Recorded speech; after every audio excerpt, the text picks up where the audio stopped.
Right. Hello, everyone. Welcome to the 411 Ground and Pound MMA podcast. We are your weekly look into the wide, wacky, wonderful world of mixed martial arts.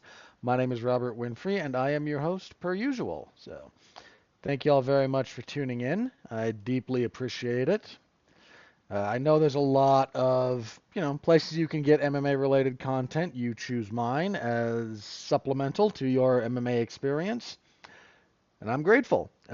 Or you, I suppose I've said before, if you just use this as white noise basically for your kids to go to sleep listening to, I'm happy to do that as well.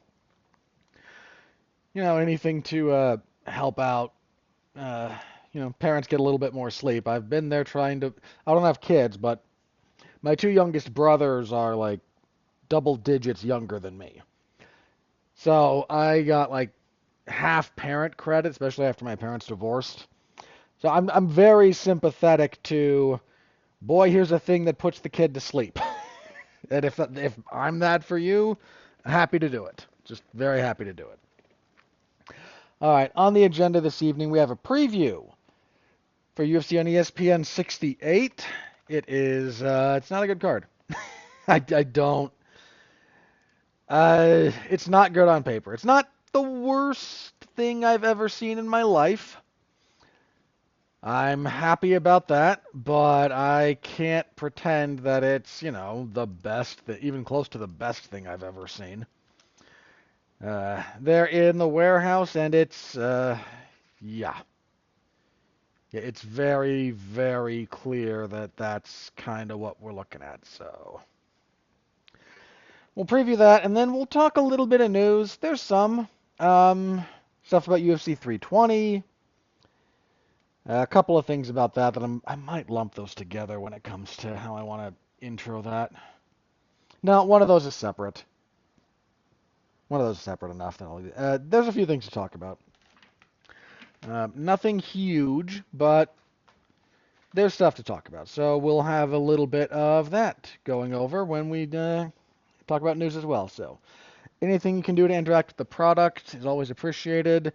Y'all know the drill. Like, comment, subscribe, star rating, written review, whatever is applicable to your podcast platform of choice, and letting people know on social media or in your personal life. Always, always appreciated. So thank you very much for that. And in advance, assuming you do any of it. If you don't, I'm just glad you're listening. I really am. The other stuff there, I do that because it's one of those things you're supposed to do. So I do it, but, I don't know how much good it does me. I know over a large enough, like with a large enough audience over a long enough timeline, it's actually very important. That's why people do it. I don't know. Might not be as big a deal for my stuff, but figure I may as well build a potentially positive habit there, one way or the other. All right. Anyway, enough about that. Let's jump into this, shall we? UFC on ESPN 68 comes to us from. Back that up. Okay, comes to us from, as I mentioned, the warehouse in Nevada. Main event, Aaron Blanchfield and Macy Barber. They're putting this on ESPN. This isn't ESPN Plus. This is on ESPN. They are filling up stuff. I wonder if they didn't have a bunch of like ESPN specific dates or events that they hadn't quite fulfilled before coming into their end of their contract. So they're just like cramming more events on ESPN proper into the back end of this deal than they'd had before, because I would wager they've given more ESPN events in the last, this year and the back end of last year. So call it 12 months, maybe 18, than they did the previous same time length. Just a hunch on my part. I'd have to go back and really look at it, but maybe something for later. Maybe something for after they get the new broadcast deal. But anyway. So, as mentioned, main event, Aaron Blanchfield and Macy Barber. Moderately relevant fight for the flyweight division. The problem is, I don't know that the winner gets a title shot because I don't know if Shevchenko isn't just going to fight Zhang Weili. That seems kind of inevitable at this point. With Shevchenko turning back Manon Fior, Um, I don't know that there's more whether or not there's like this big push for either Blanchfield or Barber, because frankly I don't like either of their chances against Shevchenko. Just being honest about that. I don't think there's a big push for either of them, or if as close as you get to a super fight in the women's division these days, to come along and fill up a spot on the calendar. So it's not a unimportant fight. They're both ranked. They're both near the title scene, so but there's just it feels like there's too many things up in the air right now. You've also got Natalia Silva making a pretty good push. Mackenzie Dern is always sort of in the equation for whatever reason. And it women's flyweight is just kind of a mess. Is Dern down at strawweight now? I can't remember. I think she's back at strawweight. Okay, so remove her from the equation. What are the rankings here? This division, it's just kind of stalled out. I mean, you spend enough time with the trilogy of fights between Grasso and Shevchenko, then that's kind of where you get. Yeah, you got Silva, who just beat Grasso. Fjord did just lose, but Blanchfield's 4, Barber's 5. So again, you've got Silva making a good push. Jasdavicius is making a pretty serious push. A lot of these other people are just kind of hanging around. Yeah, Dern's at strawweight, okay. Jasdavicius is the other one moving up the ranks. So again, not unimportant, but I struggle to look at this fight and go, the winner of this, by virtue of winning, has a big mandate to be the next challenger. Natalia Silva doing what she did to Grasso actually creates a bit more of a mandate than a win here would be, assuming the win here is pedestrian. If you make a big statement, maybe you can get around that, but you'd have to do something really special to not only leapfrog Natalia Silva, but to stifle the potential of Zhang and Shevchenko being a thing. And I just don't know I don't know how realistic that is. As for the fight itself, Blanchfield's still pretty one-dimensional. I'm not trying to be negative there, because her A game is good, but she beat Rose, fine. Beat her fairly. Also, not. It was a 5-round co-main event. That didn't need to be 5 rounds.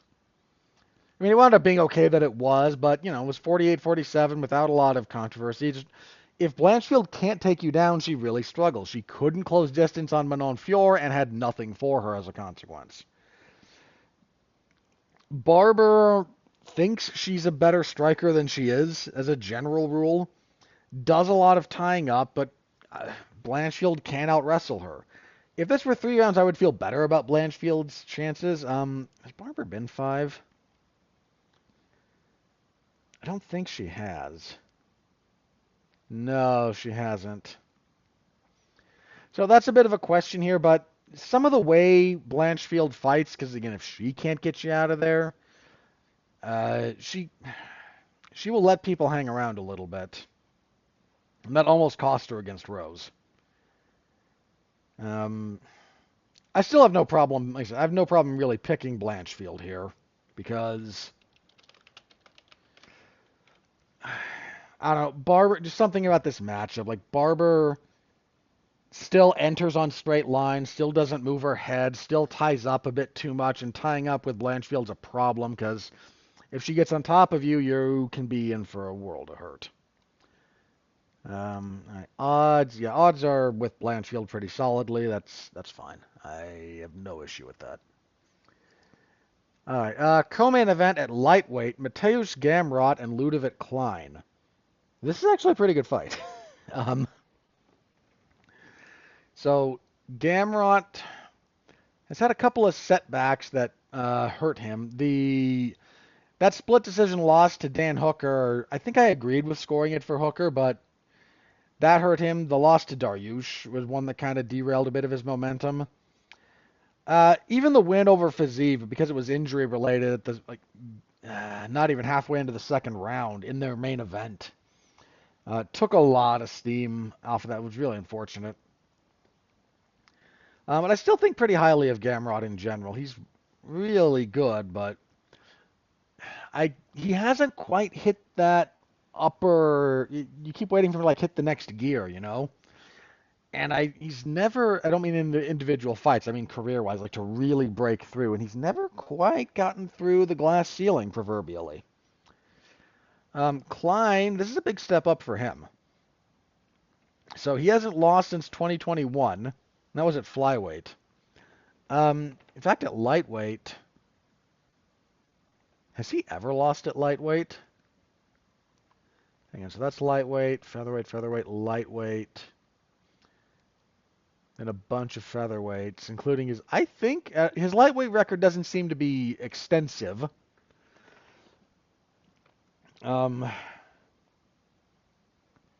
His lightweight debut is listed as happening in 2018, which with a win. Then he went back to featherweight for a couple of fights, back to lightweight for a win, then back to featherweight for a while, again, including his time, including several fights in the UFC. Then he moves back. Then he moves up to lightweight more permanently in 2022, and he hasn't lost since. There's a draw in there with Jai Herbert. He's been out of action for a bit. Not a full year, but closer than you'd like to be to that point. So yeah, since moving to lightweight, he's beat Devontae Smith, Mason Jones, had the draw with Herbert, beat Ignacio Bahamondes. That win has aged very well. AJ Cunningham, Thiago Moises, and Roosevelt Roberts. So he's taken a fairly big step up in class to Gamrot here. I wonder if it's not just going to be a little bit too much for him. I assume this is a 3-round fight, because it's not listed as a 5-round co-main event. They usually have been doing that on occasion, but I don't think this is, a big enough fight to potentially warrant that. Yeah, okay, I think it's only 3 rounds. Does that change how I feel about it? Not really. I'm still going to lean Gamrot. I'm kind of with the odds here. Odds are like minus 170 for Gamrot. I think that's right. Klein is very talented, but he hasn't demonstrated himself against this level of opposition. If he had a win over, someone else ranked, even the lower end, I might feel differently, but Gamrot's a big step up for him, and that needs to be respected in a lot of ways. So, but this is probably the fight I'm most looking forward to on this card. Double check and make sure I think that's right. Yeah, it is. By a fairly significant margin. Man, is there anything else on this card I'm actually looking forward to personally? Man, I don't think there is. Okay. But, that's kind of just where my relationship is with the sport at this point. So if there's other stuff on this card you're excited about, don't let me drag you down in that respect. Enjoy what you enjoy. I'm not trying to insult anyone for enjoying things. Okay. Next up, light heavyweights, God help us, Dustin Jacoby and Bruno Lopez. Jacoby got a win over Vitor Petrino, who seems to be flaming out a little bit. He's had a rough go of it recently. He's 2-4 in his last 6. In fairness, those losses are in order to Khalil Roundtree, went on to fight for the belt, Azamat Mirzakhanov, really good fighter, beat Kennedy Nchukwu, and actually kind of sent him up to heavyweight. Lost to Alonzo Menafield. That was a rough loss. He was winning big stretches of that fight, and then he got stopped by Dominic Reyes. And Reyes seems to have found his second wind in his career, and most recently beat Vitor Petrino. So he's got those losses recently. The level of opposition needs to be considered because some good guys in there. And Lopez, let's see, 14-1. Boy, they're just giving him. They're kind of using Jacoby to sift prospects, and that's not the worst thing. I mean, I'm sure it's not his favorite thing in the world, but if you have a guy like Jacoby on your roster, that's really not the worst thing to use him for as a promotional tool. Anyway, Lopez 14-1, 3-fight winning streak, Won his UFC debut over Magomed Gadzhiasulov back in January. Has a Contender Series win. Lost to Brenderson Hiberio on the Contender Series previously. Look, Jacoby's solid. This is really about figuring out how good Lopez is. He's not quite proven against this level of opposition. The question is, like, how washed do I think? This is all about how washed you think Jacoby is. If you think he's still got it, even, a decent level of it, this is a very winnable fight for him. He is 37. It's light heavyweight, so that's not quite the same, consideration it is in lower weight classes. But he also has 30 fights and had a bunch of kickboxing bouts. So the mileage is adding up for him a little bit, I think. Hang on, how old is Lopez? I just mentioned Jacoby's 37. Lopez, 32. Okay. Hang on, 6'2", 74 inches of reach for Lopez. 6'3", 76. So a little bit taller, a little bit longer for Jacoby.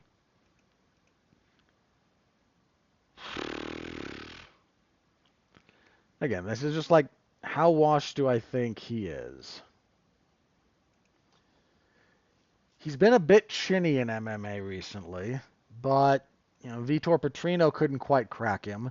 He's good about like blocking a lot of flurries, but if you catch him in transition, he tends to have very predictable patterns when he enters combinations. That's kind of where Menafield got him. It's Roundtree had success against him in those spots, so odds are with Jacoby, not quite 2-1, minus 180. I can see that. I'm gonna go Lopez again.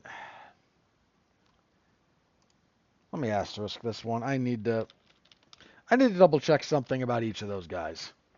So for the sake of right now, I'm actually gonna lean Lopez. I think Jacoby might be a bit washed. I don't think Lopez. I need to rewatch Lopez's Contender Series fights and his UFC fight. Because if he's as raw as Petrino is, then I'm switching my pick. For the record, but I've got to do that on some downtime. And I've had a very busy week. I'm very tired. I was up so late Saturday. Like, I didn't sleep Friday to Saturday. Almost at all. Had stuff to do, did some cooking. Because I had a thing Saturday that I had to cook for, and everyone wanted pulled pork, so that's a process. Which I'm fine to do, just I'm still at a sleep deficit despite sleeping for quite a while when I actually did go to sleep Saturday. So, looking forward to sleeping in tomorrow quite a bit. Anywho, you don't care about that. Anyway, welterweight. Ramiz Brahimaj and Billy Ray Goff. Brahimaj, yeah, beat Mickey Gall, but, who cares? He just traded wins and losses in the UFC. He's 3-3? Yeah. Lost to Max Griffin, beat Shotzer Politnikov, lost to Court McGee, beat Michael Gilmore, lost to Timba Garimbo, beat Mickey Gall. I mean, I assume the pattern's going to hold, right? Let me have a quick look at Goff before I put my foot in my mouth. Goff is 9-3. 1-1 in the UFC. Beat Yusaka Kinoshita. And then lost to Trey Waters. That was May of last year. He's actually been out for a minute. He had a couple of fights fall through between then. Nikolai Varatenikov and then Adam Fugit. He was supposed to fight... what is that? Hyunkyu Seok on this card, right?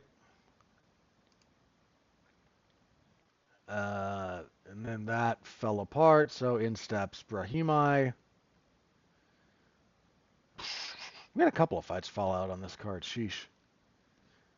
There's a catch weight earlier. We'll get to it when we get to it.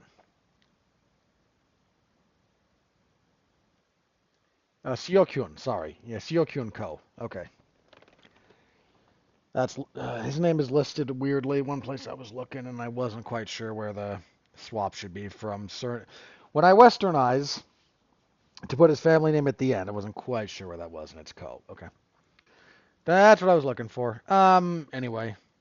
The late notice thing does give me a little bit of pause here, but then, Goff coming off of that big layoff. That's never great. I think Brahimi is going to just lose to keep the pattern going.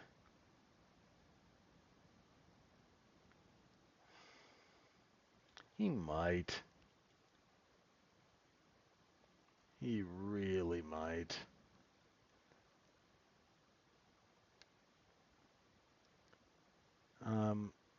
Wait, did this change again? Hang on. Sorry, I gotta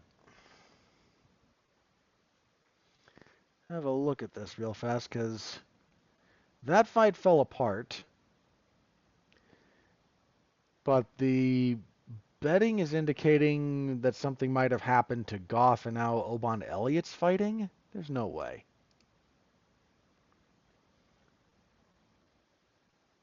Like, there's just no way. Because first of all, Elliott picked easy, hands down, no question. That's weird. Um,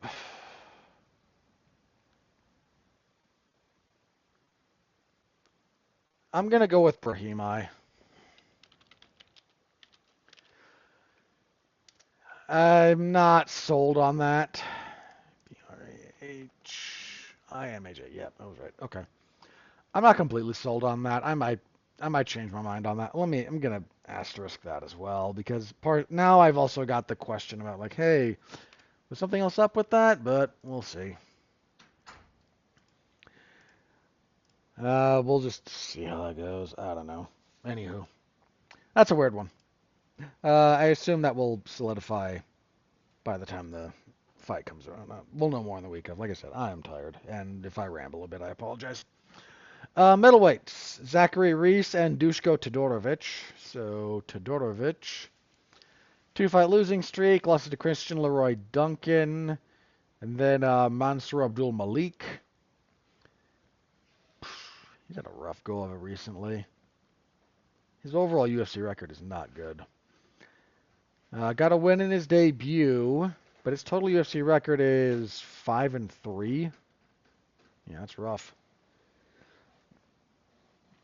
I mean, some of these, like, okay, you lost to Gregory Rodriguez and Chidi and Njokuani. Like, okay, those are decent fighters. And CLD is not terrible. Whereas Reese, isn't he the guy who's got slammed and knocked out? He's 8-2. 2-2 in the UFC. Yeah, Cody Brunson slammed him. He did beat Julian Marquez. That's certainly nothing to sneeze at, even though Marquez is retired now. He beat Jose Medina. Then yeah, he had nothing for Asmat Bakoev. Just ran him over, man. Bakoev's really good. Okay, so we got a couple of middling fighters here.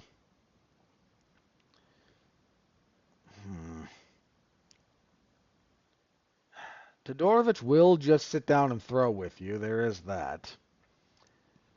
And Reese might be a little bit chinny. On the other end, again, Todorovic is...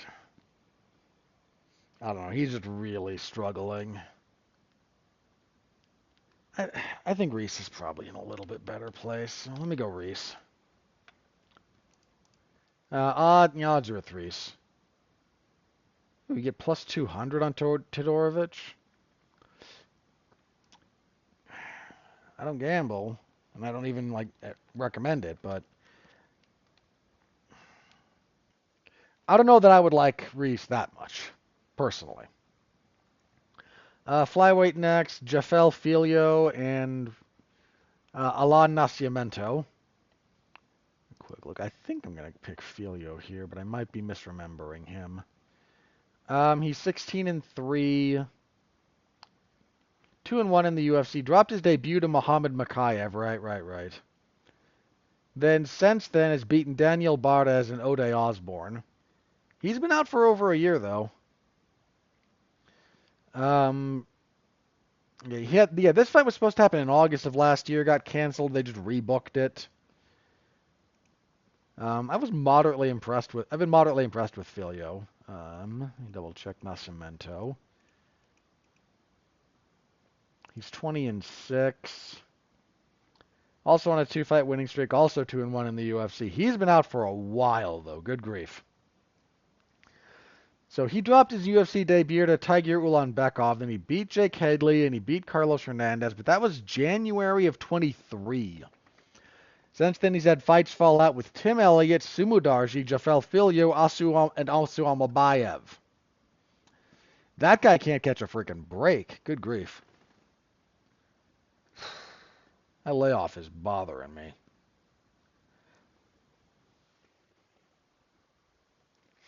I mean, I don't have the best handle on either guy, but having that many fights fall out on you is rough. I might lean Filio. Odds are a little bit with Nascimento. Let me asterisk this one. Look, one of those I'm getting a pass on my asterisk because everything about that seems weird. This one I need to actually double check Nascimento's game. It's been a minute since I've actually watched him fight, so.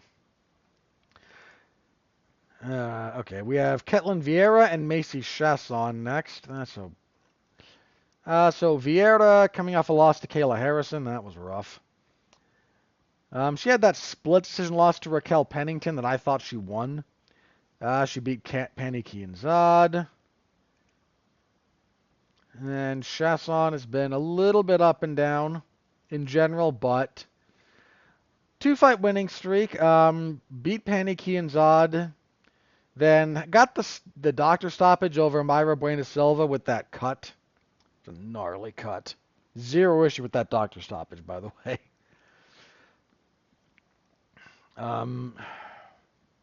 Logically, I think this should be Vieira. The question is, again, Vieira is one of those people who's coming up on washed.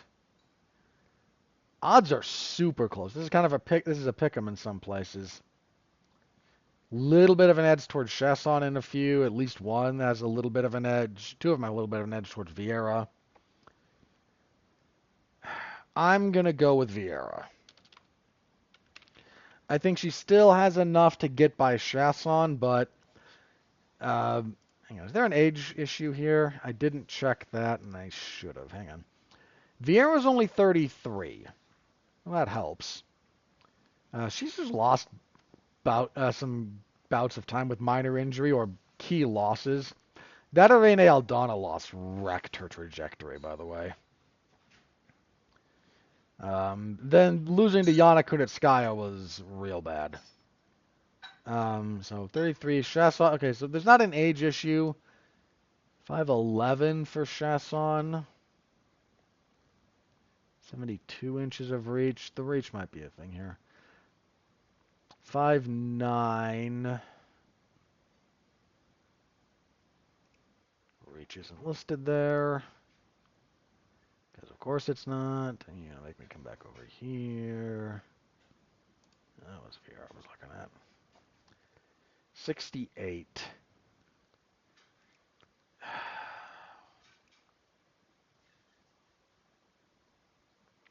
Both women do a fair amount of clinch work.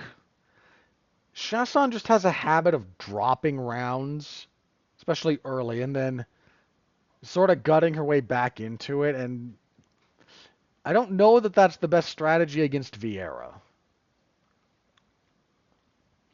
So I'll let my Vieira pick stand, but I agree with that one being like a pick 'em, basically. So If I'm wrong on that one, I'll just eat it. I don't care that much. Catchweight next because short notice thing here. This was supposed to be Andreas Gustafsson and Jeremiah Wells. Wells pulled out a couple of days ago, and Giles came in on short notice, so they're doing it at 170. So Giles is the short notice party here. Let me have a quick look at Gustafsson. So he is 11-2. I don't think he's related to former light heavyweight title challenger Alex Gustafsson, who should have beat Daniel Cormier, by the way. Everybody wants to die on the hill that they thought he beat Jon Jones. I didn't. He beat Daniel Cormier. I will die on the hill that he should have won the Cormier fight.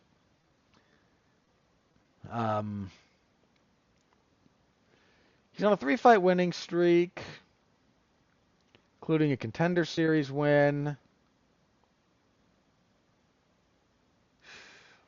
A lot of finishes. A few decisions in here. Decent amateur career. Okay.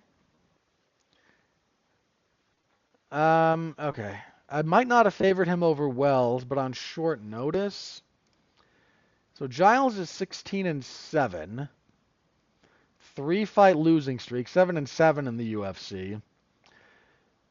Okay, I'm not going to hold too much against him the fact that his last 3 losses are to Gabriel Bonfim, Carlos Praches, and Mike Malott. The Malott loss was rough. But, oh no, you early Bonfim and you struggled, and then Praches, who turns out is pretty darn good. Work to do still, but good. Oh, and his other losses, okay, so he led that loss to DDP up at middleweight, only the champion. His other loss at welterweight is to frickin' Michael Morales. Okay. He's got a rough run recently in the UFC, especially at welterweight.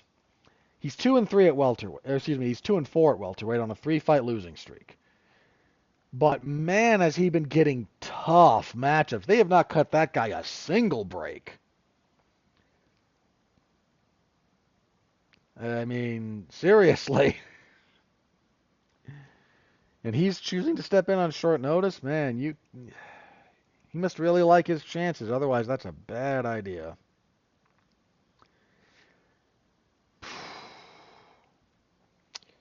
Question is, do I think he's shown good stuff as Trevin Giles? He's just not shown consistency throughout the course of a fight, and that's a big thing to not have.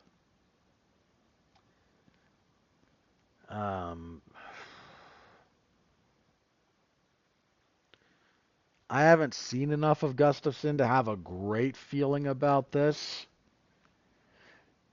If this was full camp, I would favor Giles. Put that out there. Short notice, I think I shall lean towards Gus. Okay, lightweight, Kurt Holloway and Jordan Levitt. This has weird written all over it. So Levitt, 11-3. 4-3 in the UFC. Coming off the loss to Chase Hooper.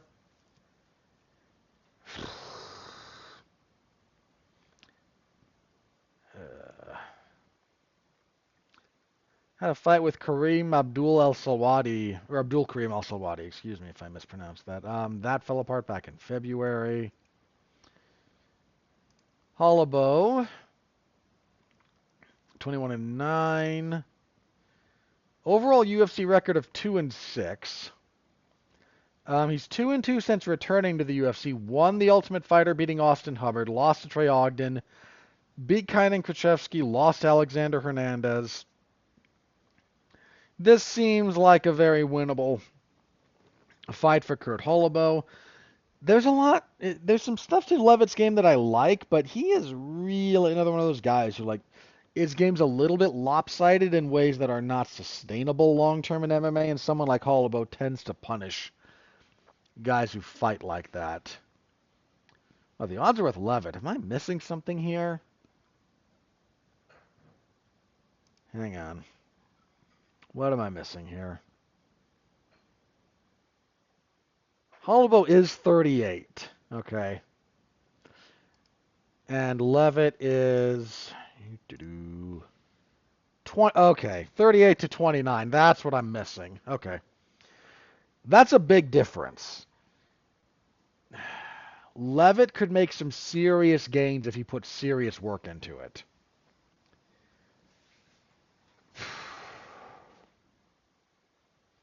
Levitt's only losses in the UFC are to Claudio Puelles, Paddy Pimblett, and Chase Hooper. Pimblett has turned out to be pretty good, and Chase Hooper is definitely making moves.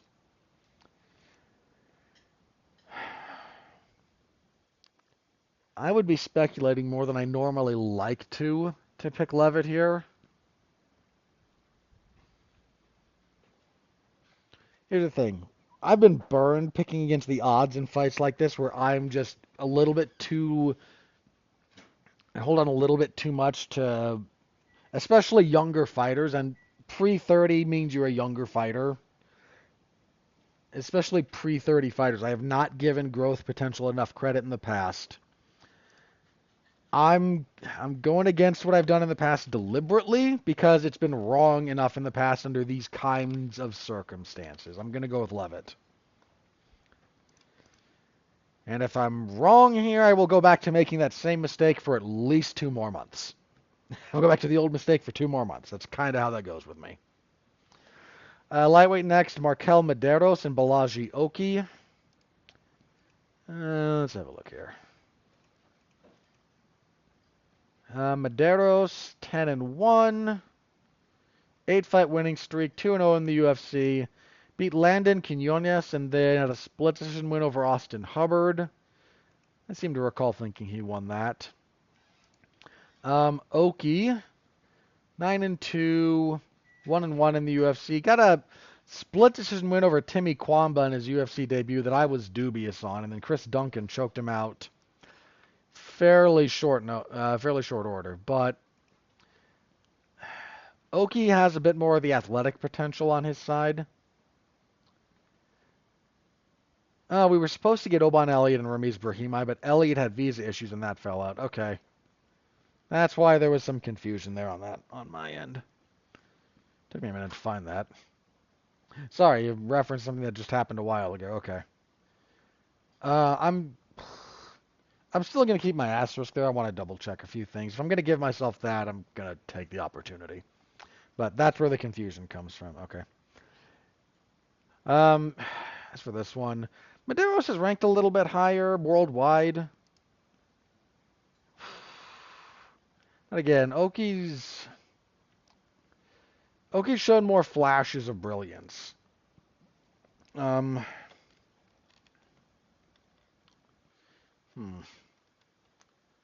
I'll go with Oki.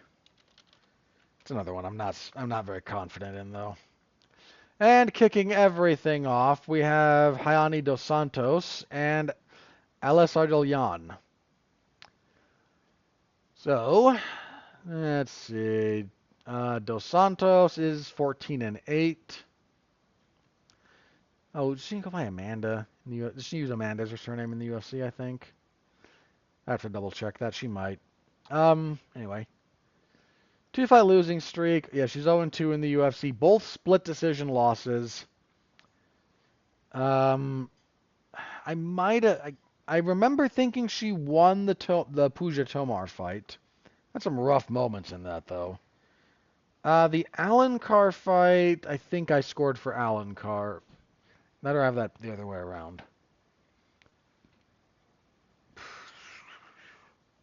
No, I thought she won the Tomar fight. That was it. Pretty sure that was it. I thought she won that one. Yeah, either way. And then Ardillan is very close to 500 as a fighter. She's 9-7.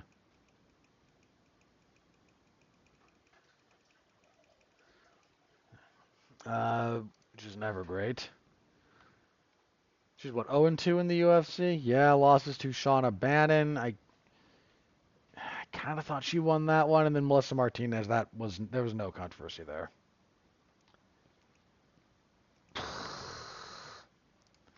0-2 versus 0-2.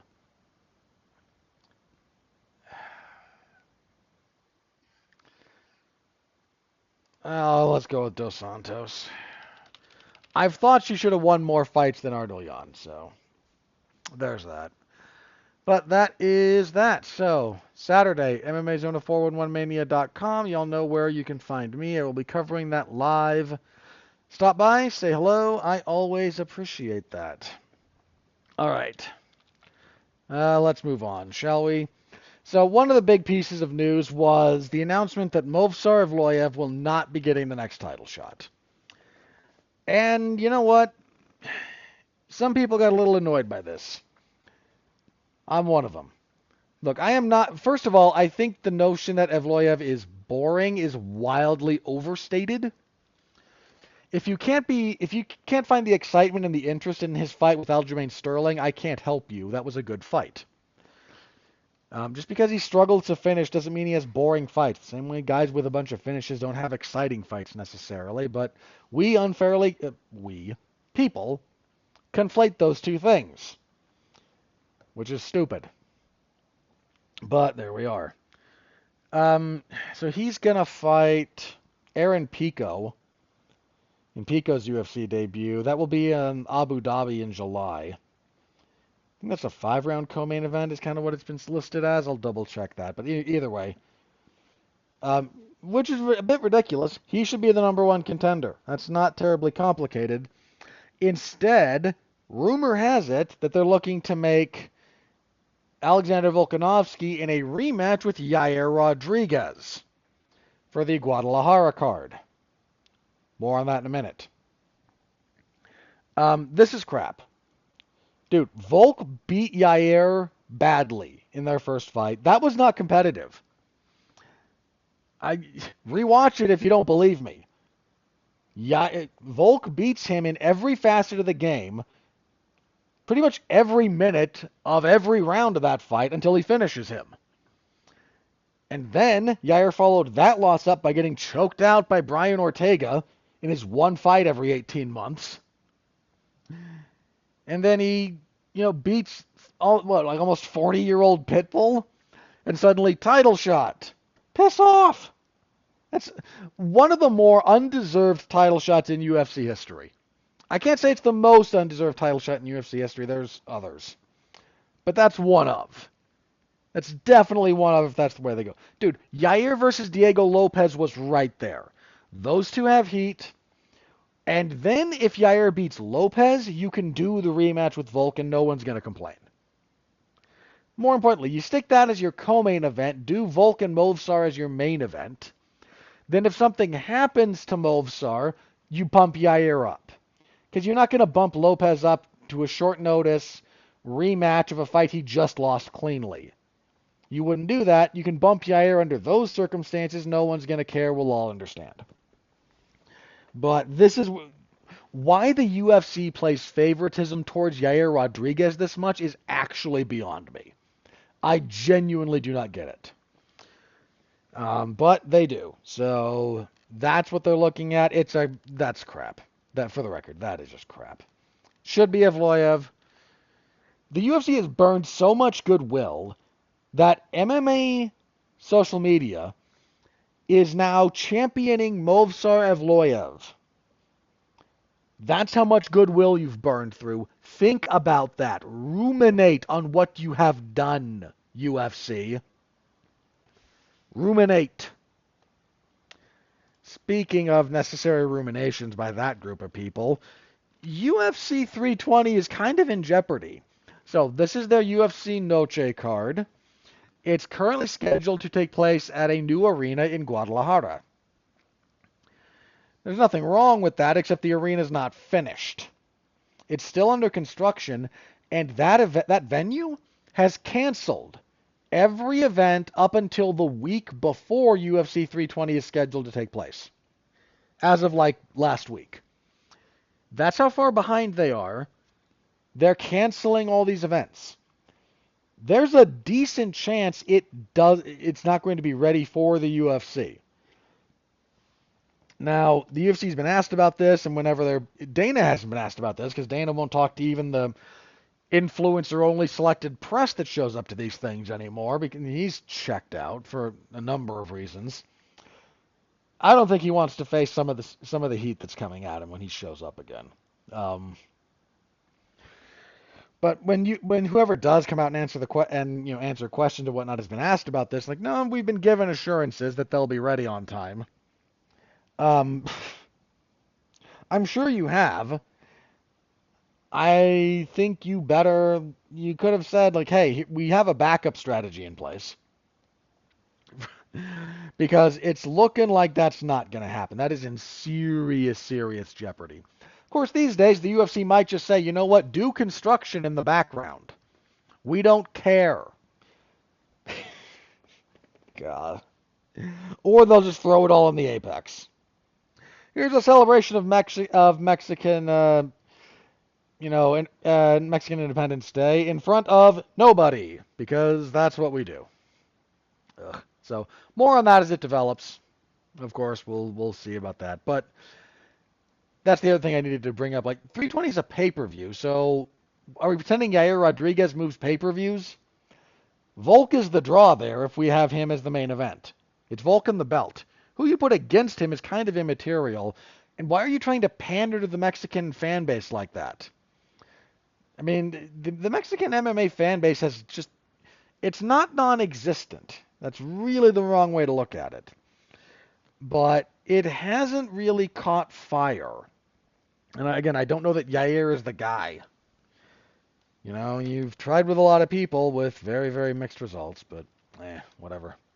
Anyway, those two things kind of linked to the Volk and Evloev discussion, but that venue not being finished yet is kind of its own headache for them. All right, we need to talk about Jon Jones.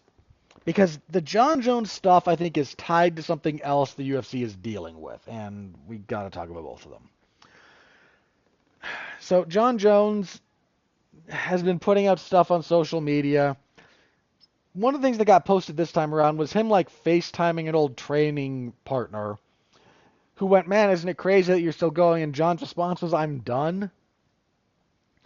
He's, done a few Twitter bits where he's like clearly just bored and has gone on, and like, hey, here I am. And he's responded to people calling him out and saying negative things and whatever.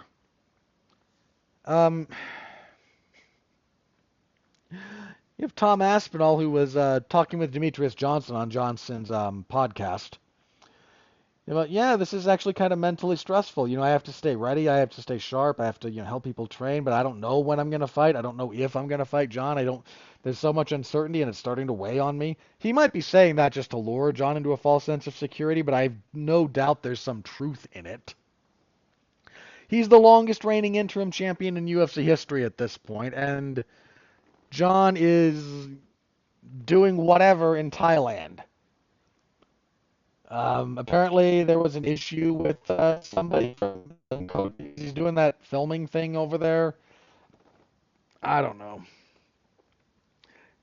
He's just out by his own, like, living his best life, doesn't care about the haters. Look, reasonable criticism of you as it relates to your handling of your championship responsibilities is not hating.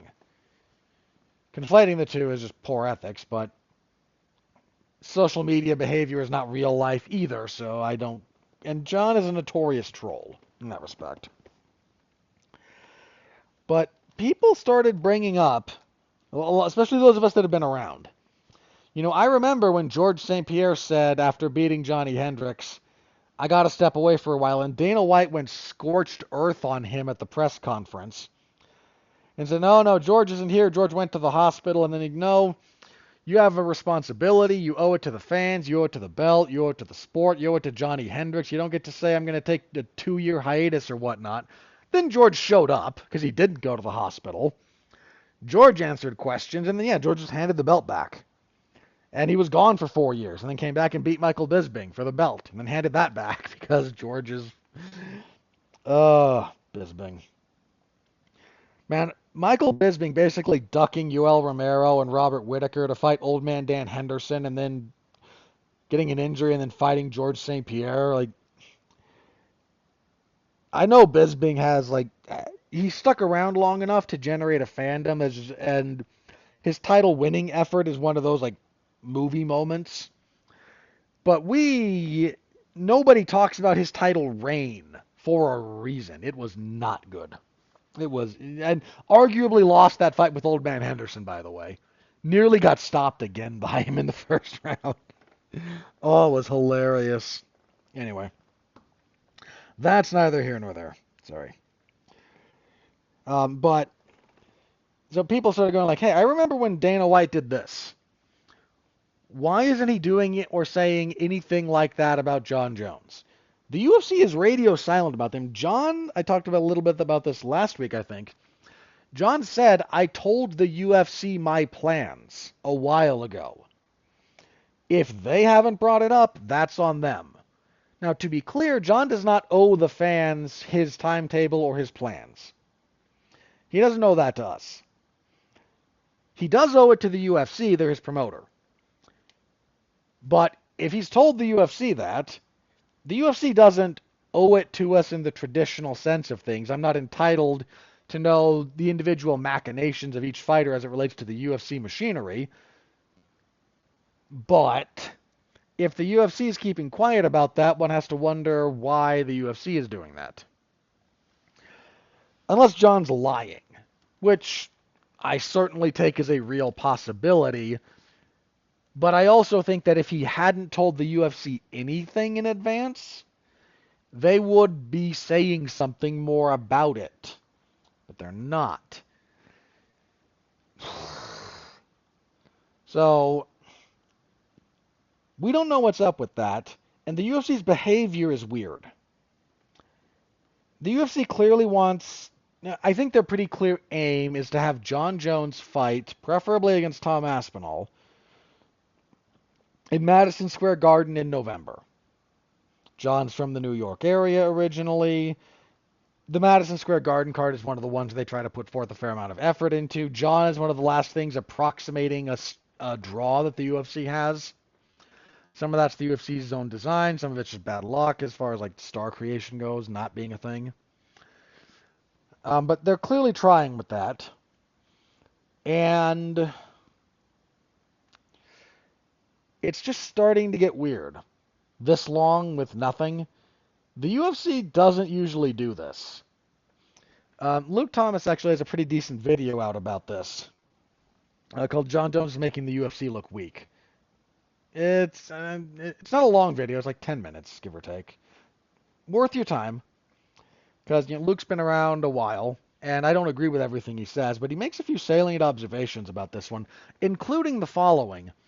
If the UFC was operating from a position of strength like they normally do, they would have stripped Jon Jones by now and moved on. So what's up? Like, what's different here from how they normally do this? And I'm stuck thinking a couple of things, personally. One of them has to do with the UFC trying to get a new broadcast partner. The ESPN deal is up at the end of the year. Their exclusive negotiation period with ESPN has ended. That relationship seems to have been deteriorating over the last 18 months based on what a lot of people have reported. So that seems to be a thing. So it's unlikely that they're going to get back with ESPN, certainly not the way that things are right now. So they're looking at something new, and I don't think they can afford to contribute to the general fan malaise while they're trying to negotiate a new deal. A lot of the reporting about the numbers around the UFC on ESPN have been circulating, and I think a lot of suitors have been aware of that. And I think it's messing with the UFC's ability to negotiate some of this stuff. So I think there's that, and there's the fan malaise. That's the other thing. Look, I mentioned this a few weeks ago. We're about to come up on that point when 70-ish% of the new fans really start dropping off. It's never a one moment thing when a giant chunk of them go away, but the life cycle of the average MMA fan during my time around this sport, and I've been around for a long time, is about 5 years. A bunch of people came in during COVID for a variety of reasons. For a while, the UFC was the only game in town. They leaned into political messaging a little bit, or certainly political affiliation, at a time when a lot of people would just take their stance as a matter of tribalism. And I've said before, the UFC's leaning more into slightly right-wing, the right-wing side of things. Some of it was pre-existing to COVID stuff. Then certain places treat them a certain way, some with good intentions, some maybe not. And the right side of the aisle didn't. The right side of the aisle was willing to make accommodations for them. So they're going to be more understanding of that. There's some elements of the UFC that were a little bit right-leaning always, but they really leaned into it after dealing with a lot of places and people around COVID. That's just how that goes. And again, some of it was understandable on both sides, some of it wasn't. I'm not going to rehash that. But that group of people that found the UFC in 2020, in the back end of 2020 and 2021, were coming up on the end of the majority of their life cycle with the sport. There's some stuff the UFC's doing that's kind of accelerating that, but I've seen this happen before at least twice. It sort of depends on how you want to break up different subsections of different waves of MMA fandom, but I've been here for this before. What hasn't happened before necessarily is some of the general malaise of the fandom really creeping into it. You get a lot of the same. It's weird. Again, you stay around long enough, this stuff starts to rhyme because it's real circular. The complaints people wind up having when they drop out. Which I don't... Look, man, time is precious. If you stop enjoying the UFC or MMA and you stop watching, I'm not here to insult you or shame you or anything like that. Almost everyone I used to watch fights and talk about fights with doesn't watch the sport anymore. They fell off at different points. Some of them go off and come back. Some of them, I got a couple now that are like big fights we'll talk about. But nobody's doing the, every card thing unless you're paid to. And I'll be honest, if this wasn't part of my job, there's a bunch of these I would not watch every fight on, and I've been very clear about that for a while. I also, it's not like, ugh, I have to be paid to cover MMA. Woe is me. I'm not that guy. I'd like to be paid more, but who wouldn't? I'm not going to get on here and whine like other people that this is the only thing I have, and they're ruining it and therefore my life. No, be a real person. Not to dust off this old idiom, but go touch grass. It's just a sport. I remember when the UFC tried to develop a big cult around it, and then again, a bunch of those fans fell out. They got burned out just because the UFC was running so many events. Now it's not only so many events, it's like quality that's dropped drastically. Ugh. Anyway. So there's fan malaise that's playing into this. If the fan base was really up, like the UFC might take a bigger stance on this because the fan base would stay with them. But there's something about losing that fight. I mean, somebody else mentioned this on Twitter/X, and I can't remember their name, so forgive me. But that notion that the UFC makes the fights people want to see really falls apart when you get above the Donald Cerrone level of both popularity and ability. There's a bunch of good fights that the UFC never got together for a number of reasons. Because the perils of running a monopoly, but I digress. So I think a lot of that is in play. I think they're still holding out hope for the November MSG card, and we won't know more until Jon's availability relative to that date becomes more concrete, one way or the other. Here's the other thing. Again, the television negotiation, the broadcast negotiation, I don't think we can overstate that that is a big deal for what's going on with the UFC right now. They're looking for a big deal. They want something for 10 years, which is a big broadcast deal. They want something that's a lot of money. I think the number being floated was about $1 billion a year. They're probably not quite going to get that. Especially if the people at ESPN are not happy with what the UFC generated for them. Watching the same 8 commercials on a loop, because that's what you get. I don't know.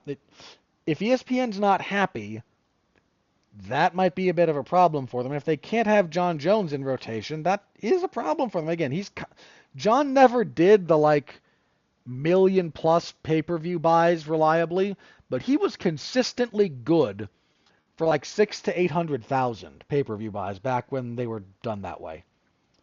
That was a really solid body of work he did in terms of buy rates. He was never Conor, he was never Khabib, he was never, or Brock, he was never that guy sales-wise, but Jon would fight a bit more regularly. This is before his hiatus and abandoning the light heavyweight division for heavyweight.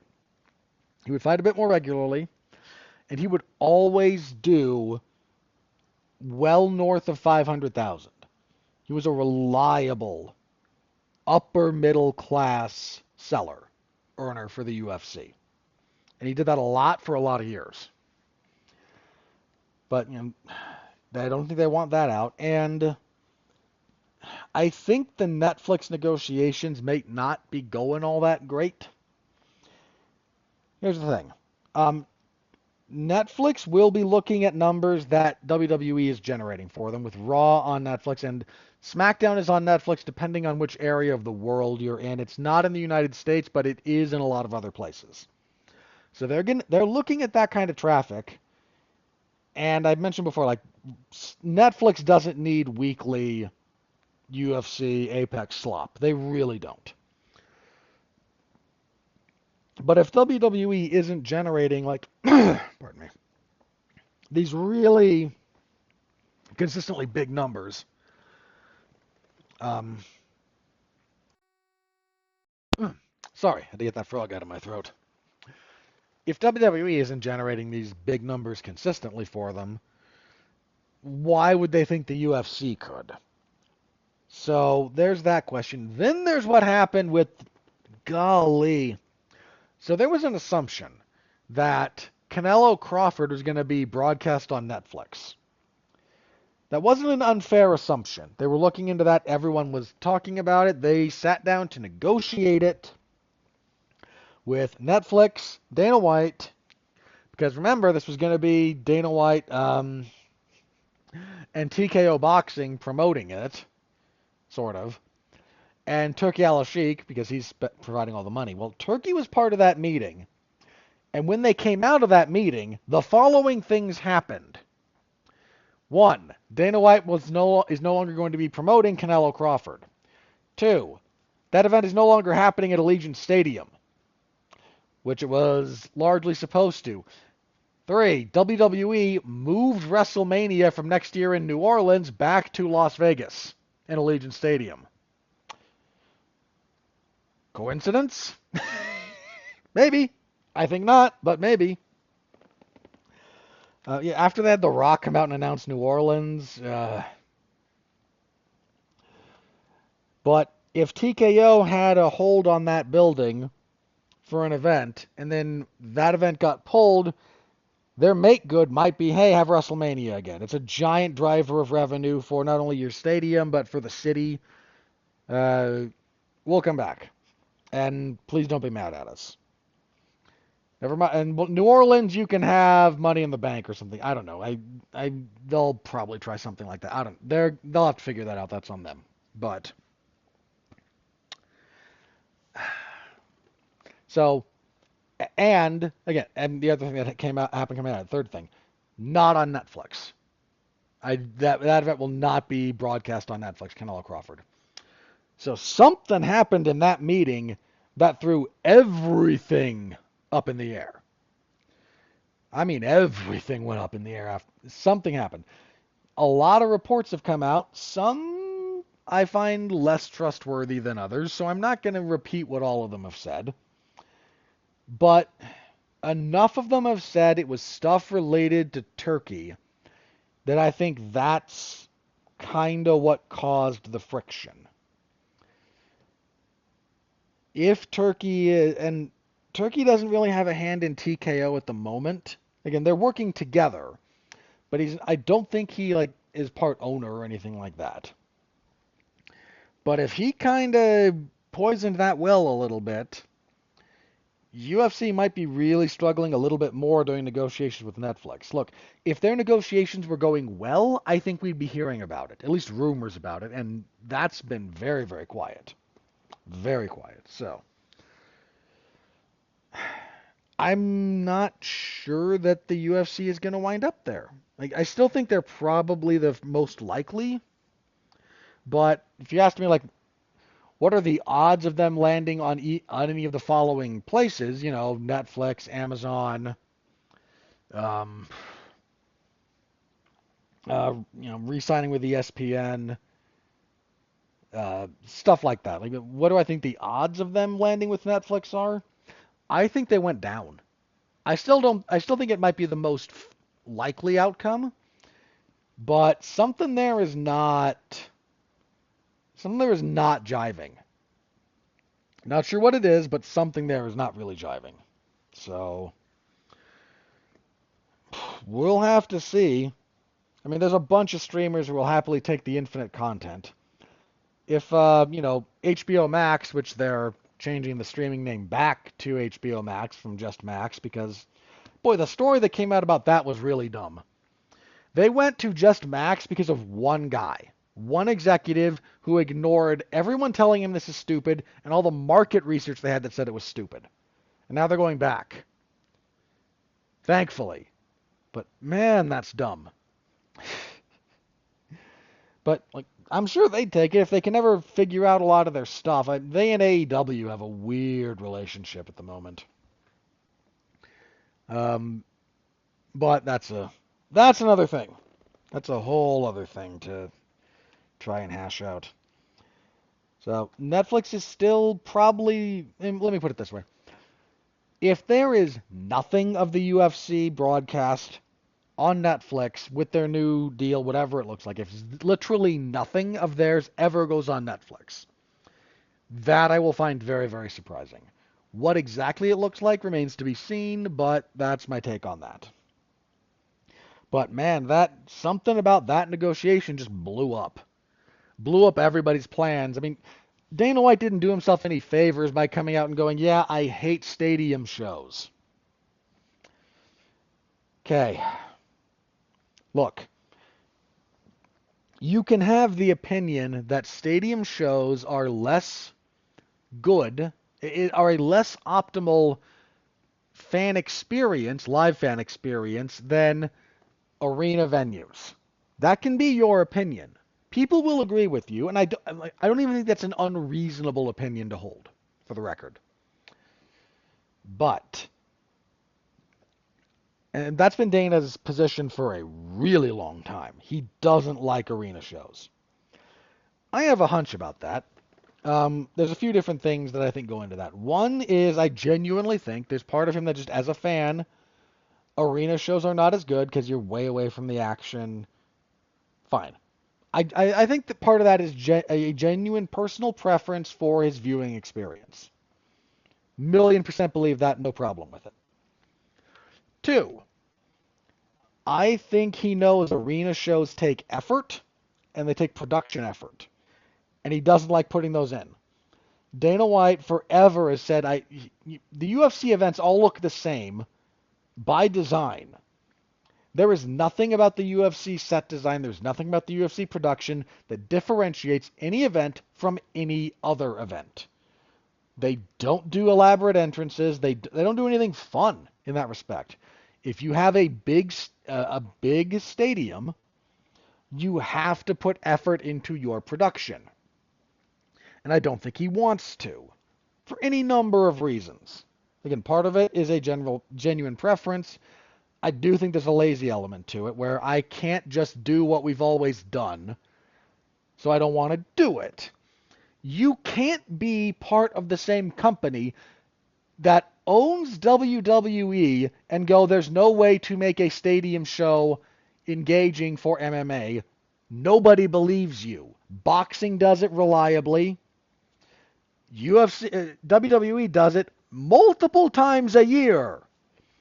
But you don't want to put effort into it. You don't want to make anything look good. You just want to blare.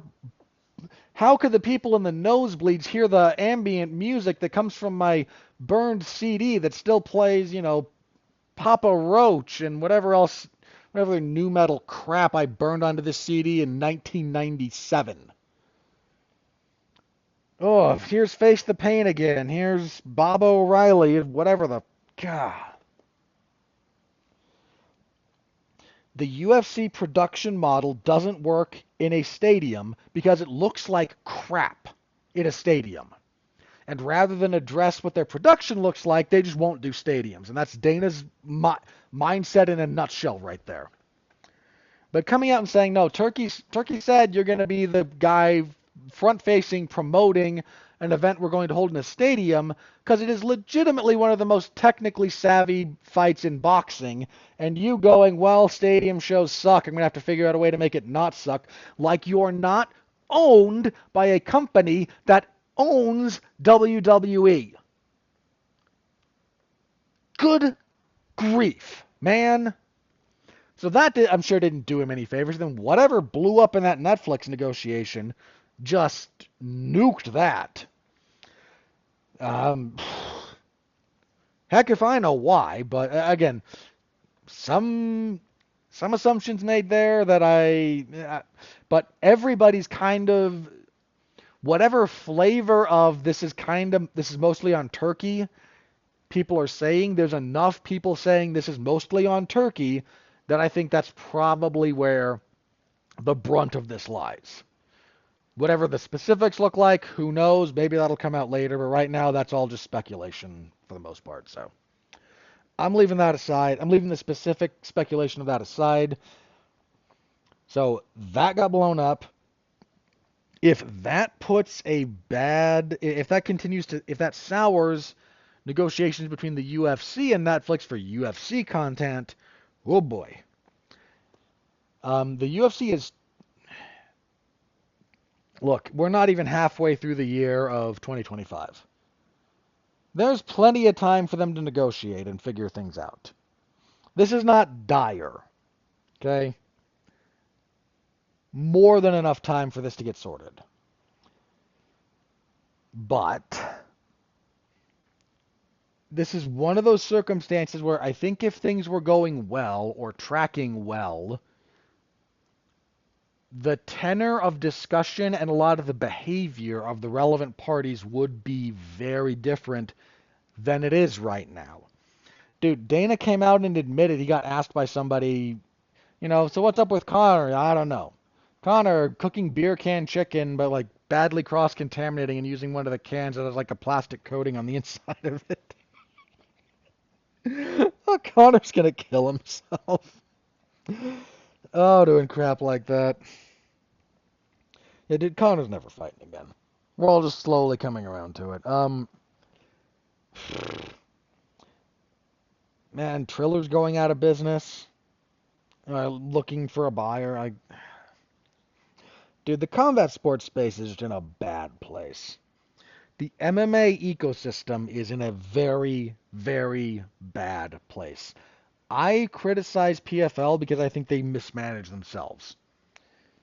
But I would rather they exist and not suck. Like, they just can't seem to get out of their own way. But the UFC dominating this space like they do is really bad. It's just bad. Like, monopsony or monopoly, like, they don't benefit anyone but the people extracting wealth. They don't benefit the fighter, so they don't benefit the employees. In theory, this is the fighters. They don't benefit the market, the consumer, you and me. They only benefit themselves. And we're starting to see a lot of those perils and pitfalls starting to rear their heads. So, yeah, there's that. Okay, that's my rant on that out of the way. But I just don't think you can extract the way the UFC is handling what's going on with Jon Jones from the UFC is negotiating for a new broadcast partner. Part of what drew ESPN and the UFC together was Conor McGregor's success. I think pretending otherwise is just ridiculous. Then Conor, went off the rails and fought like, what, 3 times for them over the course of that entire deal?